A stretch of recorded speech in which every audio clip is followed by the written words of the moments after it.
Rent-A-Wreck app: the pros, the cons. If you're traveling on a budget, the Rent-A-Wreck app promises affordable car rentals without the hassle, but is it really worth it? One of the biggest pros is affordability. Most people get this wrong by assuming cheaper rentals mean low quality. In reality, Rent-A-Wreck focuses on providing reliable vehicles at lower prices than traditional rental companies. You can easily browse cars by type, rental duration, and location, making it simple to find a deal that suits your trip.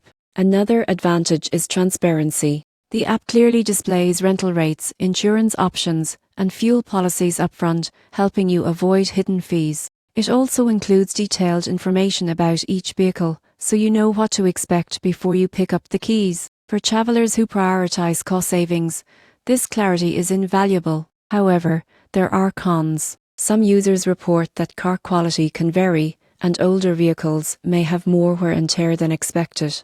Availability can also be limited in smaller cities, so planning ahead is crucial. Additionally, certain extras like Jeep Ace for child seats may not always be included, requiring separate arrangements. In conclusion, the Rent-A-Wreck app is a solid choice for budget-conscious travelers who want a straightforward rental experience. The surprising truth is that while you save money, you need to check vehicle condition and availability carefully to avoid surprises. If you want an easy way to find affordable rentals, see multiple options at once, and plan your trip efficiently, the Rent-A-Wreck app is worth considering. Just remember, a little preparation goes a long way in ensuring a smooth rental experience.